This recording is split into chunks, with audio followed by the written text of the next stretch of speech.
সুপ্রিয় দর্শক শ্রোতা, আসসালামু আলাইকুম। যে যেখানে আছেন ভালো থাকবেন, সেটাই আমার বরাবরের মতো প্রত্যাশা।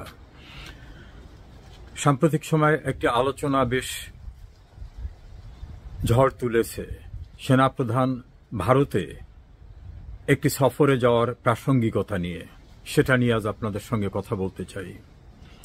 সেনাপ্রধান জেনারেল ওয়াকারুজ্জামান তিনি কি আইনসঙ্গতভাবে যে চাকরিতে বহাল আছেন সেখানে কি আইনানুগভাবে দায়িত্ব পালন করছেন, নাকি কোনো ব্যক্তিবিশেষ বা কোনো গোষ্ঠীর নিয়ন্ত্রণে তিনি চাকরি করছেন, এমনটাই আলোচনা এসেছে।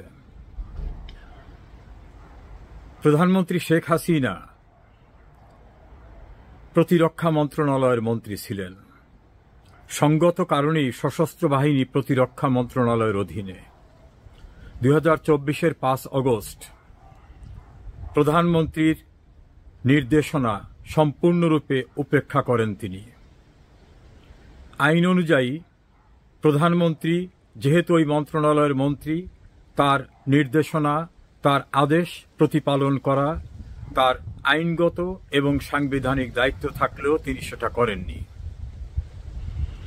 পরবর্তীতে জেনারেল ফজলে লাহি আকবর, সেনাবাহিনীর অবসরপ্রাপ্ত একজন মেজর জেনারেল, তার বক্তব্য থেকে পরিষ্কারভাবে জানা গেল প্রধানমন্ত্রী পদে শেখ হাসিনা বহাল থাকা অবস্থায় বিকল্প সরকার গঠনের উদ্যোগ নিয়েছিলেন জেনারেল ওয়াকারুজ্জামান। তাহলে কার নির্দেশে, কোন আইনে তিনি নতুন আরেকটি সরকার গড়ার জন্য প্রস্তুতি নিয়ে বিএনপি ঘরানার, বিএনপির চেয়ারপারসন বেগম খালেদা জিয়ার একজন উপদেষ্টা জেনারেল ফজলে লাহি আকবরকে দায়িত্ব দিয়েছিলেন? এ প্রশ্নটি এখন গুরুতর আলোচনার বিষয়। তখন শেখ হাসিনা প্রধানমন্ত্রী পদে বহাল ছিলেন। সেই অবস্থায় আরেকটি সরকার গঠনের প্রক্রিয়ায় সর্বাগ্রে জেনারেল ওয়াকারুজ্জামান প্রাধান্য দিলেন জামাতকে, এবং তিনি একাধিকবার বললেন যে জামাতের আমির এসেছে, তিনি আমিরে জামাত বলছেন। জামাত যে স্টাইলে কথা বলে ঠিক সেই স্টাইলে তিনি কথা বলেছেন। পরবর্তীতে দেখা যায় তিনি জামাতের আমিরের সঙ্গে তার সখ্যতা, তিনি অসুস্থ হলে তাকে দেখতে যাওয়া।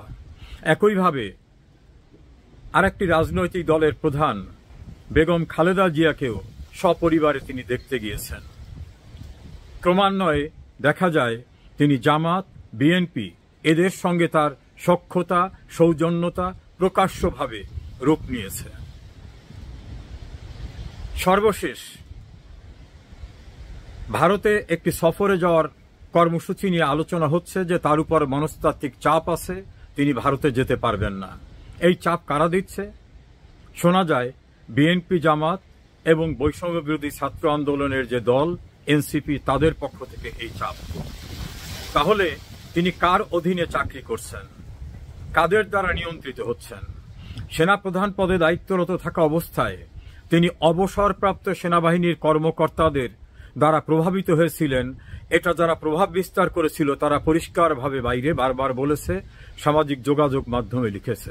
ফলে অবসরপ্রাপ্ত সেনাবাহিনীর কর্মকর্তাদের নিয়ন্ত্রণ তার উপরে, জামাতের নিয়ন্ত্রণ তার উপরে, বিএনপির নিয়ন্ত্রণ তার উপরে, এবং তাকে সহ গোটা সেনাবাহিনীকে জঘন্য ভাষায় যারা গালিগালাজ করছে, যারা ক্যান্টনমেন্ট উড়িয়ে দিতে চায়, ডিজিএফআই এর অফিস উড়িয়ে দিতে চায়, সেনাবাহিনীর মাথায় কোনো ঘিলু নাই, বুদ্ধি নেই, হাঁটুতে তাদের বুদ্ধি, এবং স্লোগান হয় ওয়াকার না হাসনাত, হাসনাত আবদুল্লাহকে নিয়ে ওয়াকারের কাউন্টার স্লোগান হয়, তারপরেও কোনো ব্যবস্থা হয় না। এবং কেউ কেউ তো তাদেরকে উচ্ছেদ করে অন্য কোথাও ফেলে দেওয়া, কেউ কেউ তাকে জীবজন্তুর, জানোয়ারের সঙ্গে তুলনা করছেন। এভাবেই যখন চলছে, তারপরও সেনাবাহিনীর পক্ষ থেকে সেনাবাহিনীর মতো একটা মর্যাদাশীল এবং স্বাধীনতা সার্বভৌমত্বের অতন্দ্র প্রহরী এই বাহিনীটিকে যখন হেলো খেলা এবং তুচ্ছ তাচ্ছিল্য করা হচ্ছে, তখনও কোনো ভূমিকায় দেখা যায়নি। প্রসঙ্গ উঠেছে জেনারেল ওয়াকারুজ্জামান তিনি কি আইনানুগভাবে রাষ্ট্রের যে আইন, সে আইনের অধীনে চাকুরি করেন, নাকি অবসরপ্রাপ্ত সেনা কর্মকর্তাদের অধীনে? জামাতের অধীনে, বিএনপির অধীনে, বৈষম্যবিরোধী ছাত্র আন্দোলনের লোকদের অধীনে, অথবা এনটি আওয়ামী লীগ যে পলিটিক্যাল ফোর্স তাদের অধীনে চাকুরি করেন কিনা। একজন অবসরপ্রাপ্ত সেনা কর্মকর্তা জানিয়েছেন, যতক্ষণ পর্যন্ত রিটায়ারমেন্টে না যায় ততক্ষণ পর্যন্ত সেনাবাহিনীর প্রতিটি সোলজার থেকে শুরু করে কর্মকর্তারা অবশ্যই দেশের বিদ্যমান আইন অনুসরণ করবে, সরকারের নির্দেশনা অনুসরণ করবে। আমরা যদি একটু অ্যানালাইসিস করি, জেনারেল ওয়াকার তার আইনানুগ যে কমান্ডার প্রধানমন্ত্রী শেখ হাসিনা, যিনি প্রতিরক্ষা মন্ত্রণালয়ের মন্ত্রী ছিলেন, তার কমান্ড কি মেনেছেন? না, মানেননি। তাহলে তিনি কার কমান্ডে শেখ হাসিনার বাইরে গিয়ে একটি সরকার গঠনের পদক্ষেপ নিয়েছিলেন? সেই কমান্ডারকে সে কি আইনানুগভাবে জেনারেল ওয়াকারের নিয়ন্ত্রক? এই প্রসঙ্গগুলি কিন্তু আলোচনায় এসেছে। সর্বশেষ তিনি ভারতে যাওয়ার ক্ষেত্রেও নাকি তাকে নিষেধ করা হচ্ছে, এমন আলোচনা। সুপ্রিয় দর্শক শ্রোতা, আমরা অপেক্ষায় থাকি জেনারেল ওয়াকার কার অধীনে চাকরি করেন, কার নিয়ন্ত্রণে, কার পরামর্শে চলেন, কার উপদেশে চলেন। দেশের প্রচলিত আইনে, সাংবিধানিক বিধিবিধানে গণতান্ত্রিকভাবে নির্বাচিত সরকার প্রধান যিনি তার মন্ত্রী ছিলেন, অর্থাৎ প্রতিরক্ষা মন্ত্রী, তার নিয়ন্ত্রণ, তার নির্দেশ, তার আদেশ তো তিনি শোনেন নাই, এটা তো পরিষ্কার। শেষ পর্যন্ত জেনারেল ওয়াকার কাকে প্রতিষ্ঠিত করতে চাচ্ছেন, এমন প্রশ্নটা সামনে এসেছে। কাদের নিয়ন্ত্রণে তিনি? এ পর্যন্ত যে কাহিনীগুলো আমি বর্ণনা করলাম এর একটি তো অসত্য নয়। বাকি অংশটা দেখার জন্য অপেক্ষা করুন। আসসালামু আলাইকুম রহমতুল্লাহি ওয়া বারাকাতুহু। সম্মানিত দর্শক, জনাব তারেক রহমান বিএনপির ভারপ্রাপ্ত চেয়ারম্যান সম্ভবত আমেরিকার খপ্পরে পড়েছেন এবং তিনি আমেরিকার যে কূটচাল, আমেরিকার যে লোভ এবং লালসা এবং আমেরিকার যে সকল মেশিনারিজ রয়েছে, যা দিয়ে বন্ধুত্বের আবরণে একটি মানুষকে, একটি সম্প্রদায়কে, একটি গোষ্ঠীকে, একটি জাতিকে যেভাবে সর্বনাশ করা হয়, সম্ভবত ঠিক সেই সর্বনাশের যে মায়াজাল, সেই মায়াজালের খপ্পরে বিএনপি পড়েছে। এবং এটা বিএনপির জীবনে নতুন কিছু নয়। বিএনপির যত দুর্ভোগ, যত দুর্দশা, প্রায় সব কিছুর মূলেই রয়েছে বিদেশ নির্ভরতা এবং বৈদেশিক কূটনীতি সুন্দরভাবে তারা হ্যান্ডেল করতে না পারার কারণে বিএনপি এ যাবৎকালে প্রতিষ্ঠার পর থেকে, অর্থাৎ শহীদ প্রেসিডেন্ট জিয়াউর রহমানের হত্যাকাণ্ড এবং আজ অবধি যা কিছু বিএনপির দুর্বলতা সব কিছুই ঘটেছে এই বিএনপির যে আন্তর্জাতিক রিলেশন, ফরেন রিলেশন, সেই রিলেশনগুলো তারা রীতিমতো হ্যান্ডেল করতে না পারার কারণে। মূল ব্যাপার হলো যে বিদেশি রাষ্ট্র সাধারণত যেভাবে কাজ করে, আপনি যদি ধরুন লরেন্স অফ অ্যারাবিয়া প্রথম মহাযুদ্ধে অটোম্যান সাম্রাজ্যকে, যাকে বলা হয়, পরাজিত করার জন্য মক্কা, মদিনা, সিরিয়া, লেবানন এই অঞ্চলে ব্রিটিশ প্রভুত্ব কায়েম করার জন্য এবং বেলফোর ডিক্লারেশন থেকে শুরু করে অন্য যে সকল আন্তর্জাতিক, যেমন বার্মা অ্যাক্টের মতো এরকম যে সকল মধ্যপ্রাচ্য কেন্দ্রিক যে সকল মাস্টার প্ল্যান ছিল, তা বাস্তবায়ন করার জন্য 100 বছর ধরে ইউরোপ এবং আমেরিকা সেখানে গুটির চাল চেলেছে। সেখানকার ইসরায়েলি বসতি স্থাপন, সেখানে শরীফ হুসাইনকে মক্কার গভর্নর, তাকে নিজেদের তাবেদার বানানো, তাকে মেরে ফেলা, তারপরে তার নাতি শরীফ হুসেনের নাতি বাদশাহ হোসেনকে জর্ডানের দায়িত্ব দেওয়া, এই যে কর্মকাণ্ডগুলো, এবং ফিলিস্তিন নিয়ে, ইসরায়েল নিয়ে, তেল আবিব নিয়ে, মিশর নিয়ে, তারপর সুয়েজ ক্যানাল নিয়ে, ইরাক নিয়ে, ইরান নিয়ে আমেরিকা যে খেলাগুলো খেলেছে, সেই খেলাগুলো যদি আপনি বিচার করেন, বিশ্লেষণ করেন, তাহলে দেখতে পাবেন যে যারা খুব স্মার্ট, তারা সবসময় অ্যান্টি আমেরিকান একটা ভূমিকা তারা রেখেছে। অনেকে আমেরিকার হাতে অনেকের পরাজয় হয়েছে, কিন্তু ক্ষমতায় আরোহণ করার জন্য কেউ কখনো আমেরিকার হাত ধরে ক্ষমতায় আসেনি। বরং ক্ষমতায় বসে কেউ কেউ হয়তো আমেরিকার তাবেদার হওয়ার চেষ্টা করেছে, সেটাও তাদের জন্য বিপদের কারণ হয়ে আসছে। সাদ্দাম হোসেন, তারপর গাদ্দাফি, আয়াতুল্লাহ খামেনি, তারা কেউ জনাব তারেক রহমান বা বিএনপির মতো করে আমেরিকার যাকে বলা হয় মানে তাবেদার হয়ে রাষ্ট্র ক্ষমতায় আসেননি। আমেরিকাকে তোয়াজ তদবির করে রাষ্ট্র ক্ষমতায় আসেননি। আবার রাষ্ট্র ক্ষমতায় এসে আমেরিকাকে খুশি করার চেষ্টা করেছে সবাই, একমাত্র খামেনি ছাড়া। ফলে খামেনি টিকে আছে, বাকিরা কেউ কিন্তু টিকে নেই। একেবারে সাম্প্রতিক সময় যদি দুজন লোককে ধরেন, বাশার আল আসাদ। বাশার আল আসাদ রাশিয়ার তাবেদার ছিলেন, তো সেই রাশিয়া সর্বোচ্চ চেষ্টা করেও তাকে টেকাতে পারেনি। এবং এই মুহূর্তে সিরিয়ার যিনি প্রেসিডেন্ট আল সারা, তিনি সারাটা জীবন আমেরিকার বিরুদ্ধে লড়াই করেছেন এবং আমেরিকার হাতে গ্রেপ্তার হয়েছেন। আইএসের বিরুদ্ধে লড়াই করেছেন, বাশারের বিরুদ্ধে লড়াই করেছেন, সিরিয়ার তারপরে তুরস্কের বিরুদ্ধে লড়াই করেছেন। সবার বিরুদ্ধে লড়াই করে তিনি তার আপন শক্তিতে যখন ক্ষমতায় বসেছেন, অমনি ইসরায়েল বন্ধুত্বের হাত বাড়িয়ে দিয়েছে, সৌদি আরবিয়া বন্ধুত্বের হাত বাড়িয়ে দিয়েছে, এবং সঙ্গে সঙ্গে ডোনাল্ড ট্রাম্প, যাকে বলা হয় বন্ধুত্বের হাত বাড়িয়ে সিরিয়ার উপর থেকে সকল নিষেধাজ্ঞা তুলে নিয়েছে। তো কাজেই আমেরিকাকে হ্যান্ডেল করার জন্য যদি সবচেয়ে সর্বোত্তম উদাহরণ হয়, তাহলে সেক্ষেত্রে আল সারা এই মুহূর্তে আমেরিকার সিরিয়ার যিনি প্রেসিডেন্ট, তার উদাহরণ দেওয়া যেতে পারে। কথাগুলো বললাম এই কারণে যে জনাব তারেক রহমান এবং বিএনপি এই জুলাই আগস্ট বিপ্লবের পর বা শেখ হাসিনার পতনের পর তাদের জন্য যে একটা অমিত সম্ভাবনা তৈরি হয়েছিল, সেই সম্ভাবনাগুলো তারা ব্রিটিশ রাষ্ট্রদূত, মার্কিন রাষ্ট্রদূত, তারপর ডক্টর মোহাম্মদ ইউনূসের প্রেস সেক্রেটারি, হাসনাত, সার্জিস কিংবা জামাতকে ভয় পাওয়া, এই পুরো জিনিসগুলোর মধ্যে নিজেদেরকে এতটা হযবরলভাবে জড়িয়ে ফেলেছেন যে সত্যিকার অর্থে বিএনপি যে কি চায়, বিএনপি কি করা উচিত, তার একটি জিনিসও বিএনপি এখন পর্যন্ত শুরু করতে পারেনি। কিন্তু ইতিমধ্যে যা সর্বনাশ হওয়ার আলটিমেটলি তা কিন্তু হয়ে গেছে।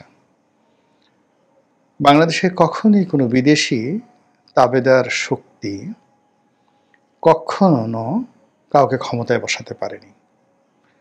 বিদেশি তাবেদার শক্তি যেটি করেছে সেটি হলো ক্ষমতা থেকে অনেক সম্ভাবনাময় অনেককে ক্ষমতা থেকে বিচ্যুত করেছে। যেমন সৈয়দ আবুল হোসেনের মতো একজন প্রজ্ঞাবান মন্ত্রী বিদেশি চক্রান্তে, বিশ্বব্যাংকের চক্রান্তে, আমেরিকার চক্রান্তে তাকে চলে যেতে হয়েছে। শেখ হাসিনাকে ক্ষমতা হারাতে হয়েছে, বঙ্গবন্ধুকে মরতে হয়েছে, জিয়াউর রহমানকে মরতে হয়েছে বিদেশি চক্রান্তে।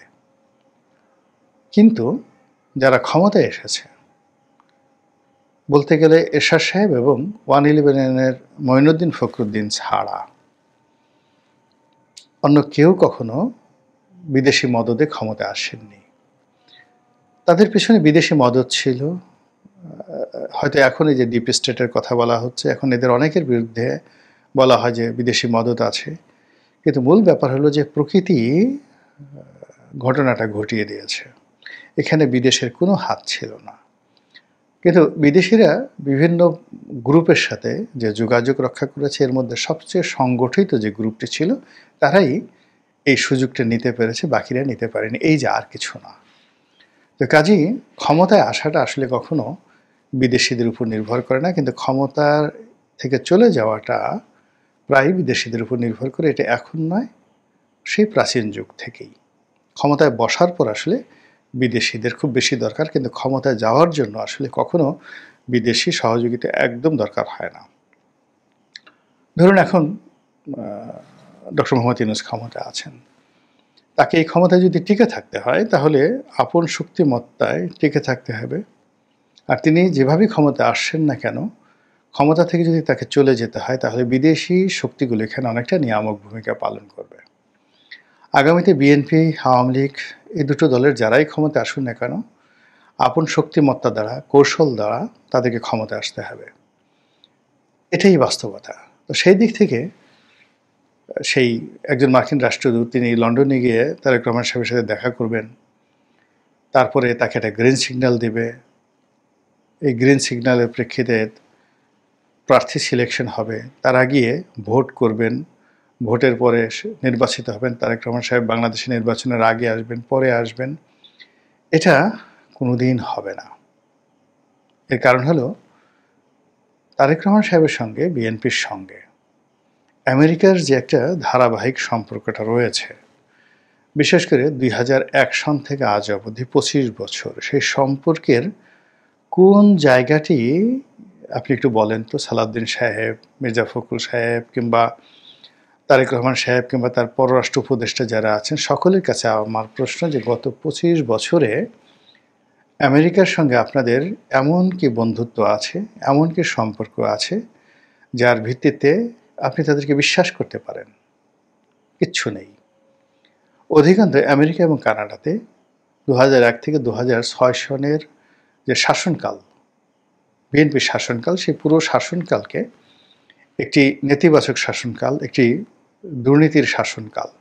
হাওয়া ভবন এবং তারেক রহমান সম্পর্কে যে নেতিবাচক দলিল দস্তাবেজ মার্কিন স্টেট ডিপার্টমেন্টে আছে, সিআইএতে আছে, পেন্টাগনে আছে, তাদের যে গবেষণা প্রতিষ্ঠানগুলো, সেটা ইউএসএআইডি পরিচালিত হোক কিংবা উইলসন সেন্টার হোক, সেখানে যে ব্ল্যাক লিস্টেড নামগুলো রয়েছে বিএনপির, সেগুলো কাটানোর জন্য লবিস্ট নিয়োগ করে সেগুলোকে হোয়াইট করে যদি তারেক রহমান সাহেব মানে ওয়াশিংটনে গিয়ে, আমেরিকাতে গিয়ে ওখানে হোয়াইট হাউসে ঢোকার মতো একটা সুযোগ পেতেন, আহ্বান পেতেন, তাহলে বোঝা যেত যে আমেরিকার সঙ্গে বিএনপির একটা বন্ধুত্ব হতে পারে। আদারওয়াইজ বিএনপি যখনই তারেক রহমান সাহেবের সঙ্গে বৈঠক করতে যাচ্ছে, আবার আমেরিকা যখনই বিএনপির সঙ্গে বৈঠক করতে যাচ্ছে, আবার তারেক রহমান সাহেব যখন আমেরিকার কোনো রাষ্ট্রদূতের সঙ্গে বৈঠক করতে যাচ্ছে, বিএনপির কোনো নেতৃবৃন্দ যখন যাকে বলা হয় সেই আমেরিকান কোনো রাষ্ট্রদূতের সঙ্গে বৈঠক করতে যাচ্ছেন, এটা অবস্থার দৃষ্টি মনে হচ্ছে যে মহাকাশের এক একটা বিন্দুতে এক একজন মানুষ বসে আছে এবং তাদের মধ্যে কোনো মাধ্যাকর্ষণ বা মহাকর্ষণ সম্পর্ক নেই। তিনি বিদেশে বসে স্কাইপেতে কথা বলছেন নেতাকর্মীদের সঙ্গে। আবার নেতাকর্মীরা অনেকে অতি উৎসাহী হয়ে লন্ডনে গিয়ে তার সঙ্গে দেখা করছেন। তিনি বাইরে কোনো হোটেলে, কোনো রেস্টুরেন্টে, কোনো কাফেতে বা কোনো যাকে বলা হয় ওই যে রাস্তার পাশে যে টং ঘরের যে দোকানগুলো থাকে, পাব বলা হয়, ইংল্যান্ডে পাব বলা হয়, সেই পাবের বসে তিনি আলাপ আলোচনা করছেন খুব ক্যাজুয়াল ড্রেসে। বিশ্বাস করেন এতে করে নেতাকর্মীদের সাথে সম্পর্ক তৈরি হয় না। দেখলাম খন্দকার মোশাররফ সাহেবের মতো মানুষ ইংল্যান্ডে গেছেন এবং সেখানে একটা ছবি আসছে, দুজনের আই কন্ট্যাক্ট, দুজনের বডি ল্যাঙ্গুয়েজ দেখে মনেই হয়নি যে এদের মধ্যে আসলে কোনো সম্পর্ক আছে।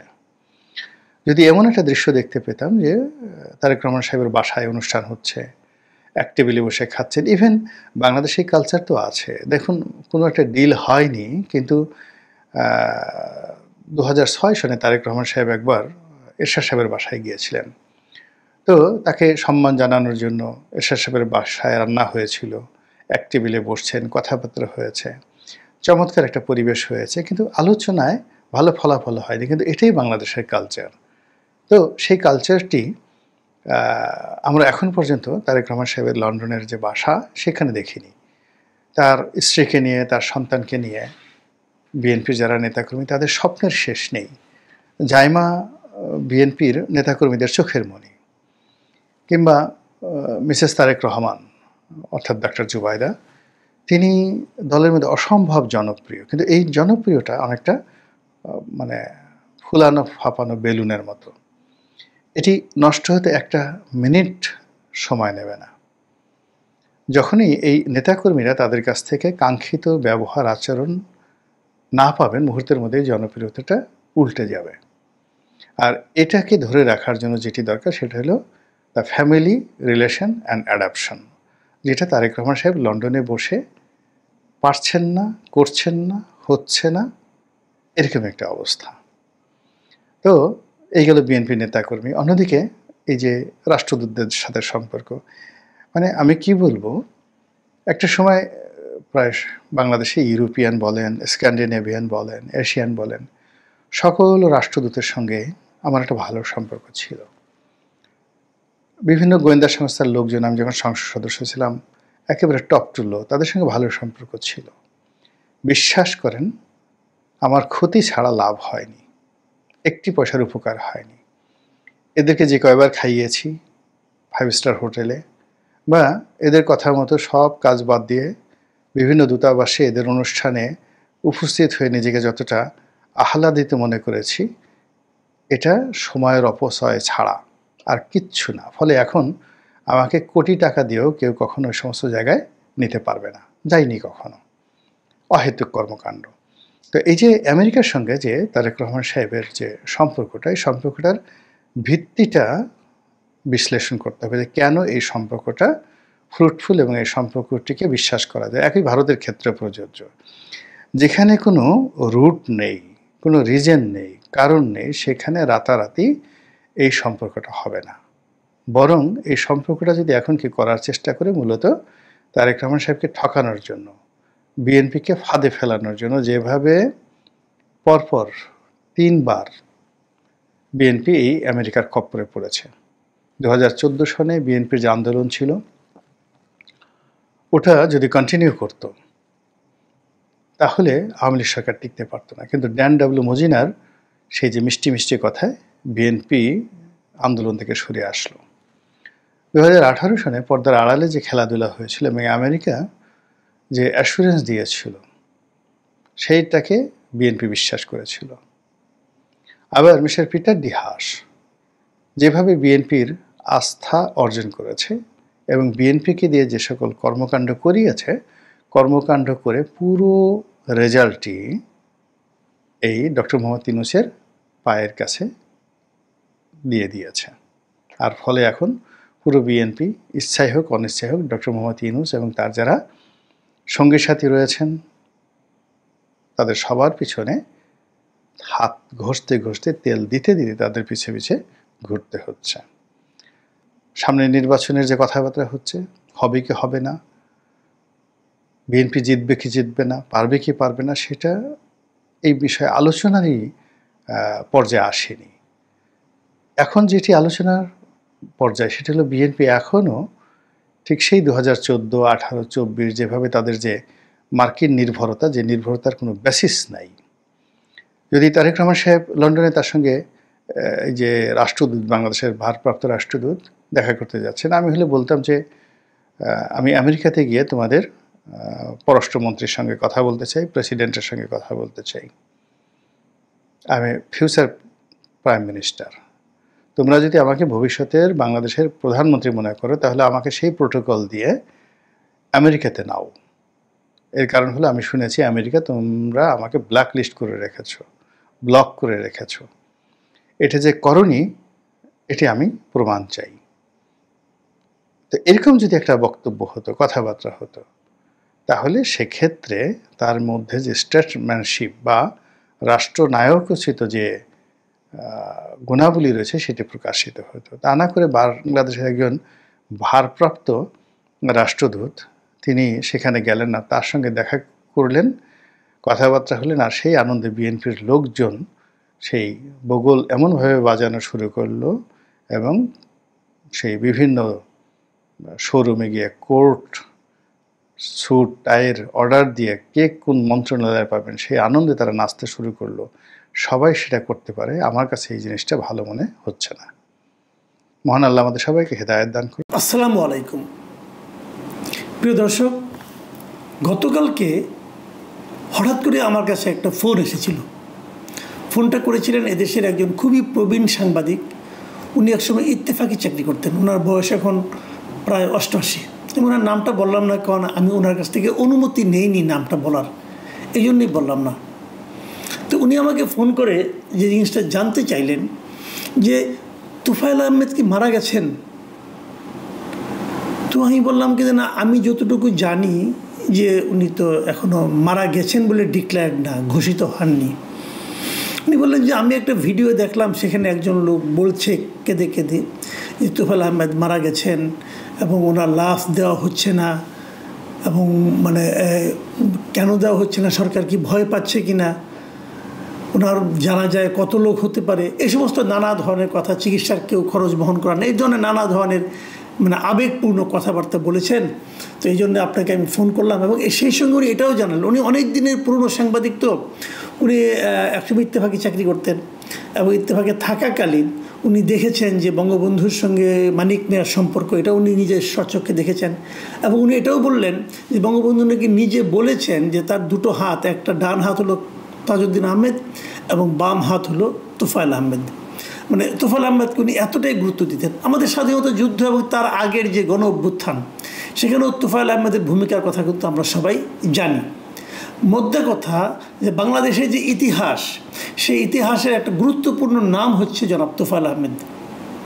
সেই তুফাইল আহমেদ কি মারা গেছেন কিনা এটা নিয়ে গত কয়েকদিন ধরে কিন্তু আলোচনা চলছিল।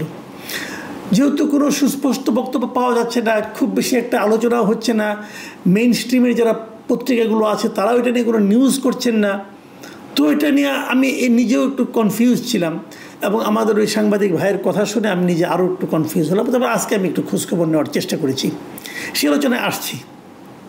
আমরা কিন্তু দেখি এখানে যে নানা ধরনের লোক, কে অসুস্থ হলো, কে পুলিশের হাতে মার খেলো, কে কোথায় যে মানে আপনার আহত হলো, তারপরে কাকে সিঙ্গাপুর পাঠানো হলো, কাকে সিঙ্গাপুর পাঠানো দরকার, কাকে উন্নত চিকিৎসার জন্য বিদেশে এখনই রাষ্ট্রীয় খরচে পাঠানো দরকার, এই ধরনের বহু ধরনের নিউজকে অন্তত আমরা বড় বড় পত্রিকায়, মেইন স্ট্রিমে যে বড় পত্রিকা যেগুলো নিজেদেরকে মানে মনে করেন যে সাংবাদিকতার আদর্শ হিসাবে প্রচার করতে পছন্দ করেন, সেই ধরনের পত্রিকা পর্যন্ত নিয়মিত নিউজ হয়। এবং ওখান থেকে তারা যখন ফেরত আসেন তখন তো বড় বড় ছবি দিয়ে নিউজ হয়। কিন্তু তাদের সকলের দৃষ্টিতে কি তুফাইল আহমেদ এতই অচ্ছুত একজন ব্যক্তি যে তার নিউজ কাউকে দিতে হবে না? যদি দেওয়াও হয় তাহলে সে সাতের পাতায় অথবা মফস্বল পাতার নিচে সিঙ্গেল কলামে নিউজ থাকতে হবে। তুফাইল আহমেদের গুরুত্ব কি তাদের কাছে ফুরিয়ে গেল, নাকি তারা তুফাইল আহমেদের নিউজ করতে মবের ভয়ে আক্রান্ত হচ্ছেন? তুফাইল আহমেদ সম্বন্ধে বলতে গেলে কি মবের ভয় আপনাকে আক্রান্ত করে? তুফাইল আহমেদ কি এমন কিছু করেছেন যার জন্য ওনার কথা বলা যাবে না? একটা মানুষের জীবনের কোন অধ্যায়টা গুরুত্বপূর্ণ? আজকে যে ভালো কাজ করছে সে যে গতকালকে খারাপ কাজ করেছিল সেটা গুরুত্বপূর্ণ, নাকি গতকাল যে ভালো কাজ করেছিল তার কোনো একটা কাজ দিয়ে কেউ কেউ অভিযোগ করছে সেটাই গুরুত্বপূর্ণ? এই আলোচনাটা কিন্তু আসলে ইম্পর্টেন্ট। তুফাইল আহমেদ কোথায় আছেন? তুফাইল আহমেদ কি বেঁচে আছেন? তুফাইল আহমেদ কি মরে গেছেন? খবরটা নিয়ে কেন এত আলোচনা হচ্ছে সে আলোচনা আমি তুফাইল আহমেদের খবরটা শেষে দেবো। তার আগে আমি বলছি এই আলোচনাটা হচ্ছে কেন। আলোচনাটা হচ্ছে এই কারণে, এর আগে গত কয়েকদিনের মধ্যে, এক সপ্তাহের মধ্যেই আপনারা জানেন যে সাবেক শিল্পমন্ত্রী নুরুল মজিদ হুমায়ুন উনি মারা গেছেন। ওনার মৃত্যুটা কিভাবে হয়েছে আপনারা সবাই দেখেছেন, সেটাও কিন্তু খুব একটা গুরুত্ব পায়নি। ওনার মৃত্যুটা হয়েছে, উনি কিন্তু একজন মুক্তিযোদ্ধা ছিলেন, মাথায় রাখবেন। নুরুল মজিদ হুমায়ুন একজন বীর মুক্তিযোদ্ধা। এখন আমাদের দেশের বাস্তবতাটা এমন দাঁড়িয়েছে এখন যে মুক্তিযোদ্ধা এই কথাটা বলতেও লোকে ভয় পায় যে আমি যে মুক্তিযোদ্ধা ছিলাম তাহলে কি আমি অপরাধ করেছি? যিনি আলবদর ছিলেন তিনি বুক ফুলিয়ে বলেন আমি আলবদর ছিলাম, কোনো সমস্যা নেই। কিন্তু যিনি মুক্তিযোদ্ধা ছিলেন উনি ভয় পান। যিনি রাজাকার ছিলেন উনি বুক ফুলিয়ে বলেন আমি রাজাকার ছিলাম। কিন্তু যিনি মুক্তিযোদ্ধার কমান্ডার ছিলেন উনি বলতে ভয় পান আমি মুক্তিযোদ্ধার কমান্ডার ছিলাম। এই বাস্তবতা এই দেশে কে তৈরি করেছে? দেশটা যারা স্বাধীন করলো তাদের ব্যাপারে এরকম নেগেটিভ কথাবার্তা বলার এই যে মানসিকতাটা, এটা কি করে দেশে তৈরি হলো? এই প্রশ্নের মুখোমুখি একদিন কিন্তু দায়িত্বপ্রাপ্ত যারা আছেন তাদেরকে হতে হবে। যাক, সে আলোচনা পরে করি। আমি আগে নুরুল মজিদ হুমায়ুন সম্পর্কে বলি। ওনার বাড়ি নরসিংদী। উনি মারা গেছেন, উনি শিল্পমন্ত্রী ছিলেন। উনি কিভাবে মারা গেলেন? কেউ জিজ্ঞাসা করেছেন মৃত্যুর সময়? আমরা একটা ছবি দেখলাম ঢাকা মেডিকেল কলেজ হাসপাতালের বেডে, কোনো কেবিনে নয় কিন্তু, একটা বেডে উনি অপরিচ্ছন্ন একটা মানে আপনার বিছানার উপর উনি পড়ে আছেন, পাশে একটা আধা খাওয়া পানির বোতল এবং ওনার হাতে হাত করা। যার হাতে হাত করা তিনি মৃত। মৃত মানুষের হাতে হাত করা কেউ দেখেছেন কখনো এই জীবনে? আমরা দেখলাম। ওনার কি হয়েছিল জানেন কেউ? উনি অসুস্থ হয়ে মারা গেছেন। কি রোগ হয়েছিল ওনার কেউ জানেন? জাস্ট এই সময় যে রোগটা হচ্ছে প্রচণ্ডভাবে, ডেঙ্গু রোগ হয়েছিল। পৃথিবীর যে কোনো দেশে যখন ডেঙ্গুটা কারো হয়, যে কোনো শহরগুলো, যে শহরগুলোতে ডেঙ্গু হয়েছে প্রচুর, কলকাতায় হয়েছে, সিঙ্গাপুরেও একসময় ডেঙ্গু ছিল। ডেঙ্গুকে মনে করা হয় ডেঙ্গুর জন্য মূলত দায়ী থাকে সেই দেশে, সেই শহরের যারা সিটি কর্পোরেশনের দায়িত্বপ্রাপ্ত ব্যক্তি তারা। কারণ ডেঙ্গুটা হয় মশা দ্বারা, এবং মশা দ্বারা যখন না মারেন, মশা যখন প্রচুর পরিমাণে ছড়িয়ে যায় তখন ডেঙ্গু হয়। আমাদের ঢাকায় 2টা সিটি কর্পোরেশন আছে। 2 সিটি কর্পোরেশনেই যারা মশা মারার দায়িত্বে আছেন সিটি কর্পোরেশনের, তারা মারেন না। এক সিটি কর্পোরেশনের 2 সিটি কর্পোরেশনের দায়িত্ব এটা স্থানীয় সরকারের অধীনে। একটাতে তো ইশাক সাহেবকে মেয়র বানানো নিয়ে বিরাট ঝামেলা, দিবেন না, উনি ওনার নিজের পছন্দের ব্যক্তিকে দিবেন। আরেক জায়গায় উনি চিঠি লিখে পাঠিয়েছেন যে উনি খুব ভালো মানুষ, ওনাকে দেওয়া হোক। এবং 2 মেয়র এবং ভারপ্রাপ্ত প্রশাসকের পাল্লায় পড়ে ঢাকা শহরে ডেঙ্গু অতীতের যে কোনো সবর চেয়ে এখন বেশি। অন্য কোনো সরকার থাকলে ডেঙ্গু হইচই হতো। যখন সে ডেঙ্গুতে উনি মারা গেছেন, রোগটা হওয়ার পর ওনাকে 3-4 বার এই যে মেডিকেল বিশ্ববিদ্যালয় যেটা আছে আমাদের, যেটা আগে নাম ছিল বঙ্গবন্ধু মেডিকেল বিশ্ববিদ্যালয়, এখন নাম হয়েছে বাংলাদেশ মেডিকেল বিশ্ববিদ্যালয়, নাম পরিবর্তন হয়েছে। এখানে যখন 3-4 বার আনা হয়েছে, প্রতিবারই তাকে ফেরত পাঠানো হয়েছে। একজন ডাক্তার একজন রোগীকে ফেরত পাঠাতে পারে, এটা এই ঘটনা না দেখলে কেউ বুঝতো না। তাকে 3-4 বার বিভিন্ন নাটকের মাধ্যমে ফেরত, ডিটেল নাটকগুলো আমি জানি, এগুলি বলে আর আমি আপনাদেরকে ভারাক্রান্ত করতে চাই না, শুনেছি বিভিন্নভাবে। তো তাকে 3-4 বার ফেরত পাঠানো হয়েছে। উনি অসুস্থ হয়েছেন, সর্বশেষ ওনাকে পাঠানো হয়েছে ঢাকা মেডিকেলে, এবং সেখানে ওনার মৃত্যু হয়েছে। তার মানে উনি একজন গুরুত্বপূর্ণ ব্যক্তি নন, উনি একজন অগুরুত্বপূর্ণ ব্যক্তি। সবই সত্য, গুরুত্বহীন, অগুরুত্বপূর্ণ, দোষী হতে। এখনও তো সাজা হয় নাই, বিচারও হয় নাই, ধরে নিলাম দোষী, ধরে নিলাম উনি মৃত্যুদণ্ড পাওয়ার মতো দোষ করেছেন, সবই সত্য, ধরে নিলাম। তাকেও কি আপনি এভাবে অবহেলায় মারতে পারেন? আমরা মনে করি পৃথিবীর সব দেশেই আপনি যখন মুক্ত থাকবেন তখন আপনার দায়িত্ব আপনার কাছে। আপনার অসুখ বিসুখ হলে আপনার ফ্যামিলির উপর দায়িত্ব আপনাকে টিকিয়ে রাখা। যখন আপনি সরকারের কাস্টডিতে থাকবেন তখন আপনাকে টিকিয়ে রাখার দায়িত্ব কিন্তু ওই সরকারের। সরকারকে ওনার ক্ষেত্রে সেই দায়িত্বটা পালন করতে পেরেছে? পারেনি। সরকার প্রমাণ করার চেষ্টা করেছে উনি একজন ঘৃণিত ব্যক্তি। আচ্ছা, যদি উনি ঘৃণিতই হবেন, ওনাকে নিয়ে যখন যাওয়া হলো, আমরা আরও অনেক খবর পেলাম।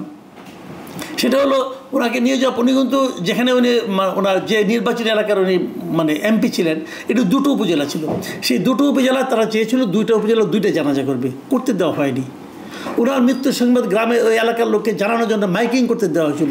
পুলিশ সেই মাইক কেড়ে নিয়েছে, দেওয়া হয়নি করতে। পুলিশ বলেছে ওনার জানাজা খুব ছোট পরিসরে করতে হবে। শেষ পর্যন্ত সেই ছোট পরিসরে জানাজা হয়েছে ওনার নিজের গ্রামে। কত লোক হয়েছিল? এরকম একটা মন্দ লোকের, এরকম একটা অগুরুত্বপূর্ণ লোকের জানাজা কত লোক হয়েছিল? আমি কেবল আপনাদের 2টো ছবি দেখাই, ছবিগুলো আপনারা দেখেন, ছবি দেখলে বুঝবেন যে কত লোক হয়েছিল। তো এত লোক যার জানাজায় হয়, এটা কেন হয়? এত লোকের জানাজা হওয়া মানে কি উনি নির্দোষ তা কিন্তু আমি বলছি না, বাট আমি বলছি যে ওনার প্রতি এই রাষ্ট্র, এই সরকার যে সুবিচার করেনি, অথবা ওনার যা প্রাপ্য যে সেবা পাওয়াটা প্রাপ্য ছিল সেটা যে করেনি, তার প্রতিবাদেই কিন্তু এত লোক হয়েছিল। আমি যে কথা বলছিলাম, যে কথা শুরু করেছিলাম, সে কথায় আবার আসি।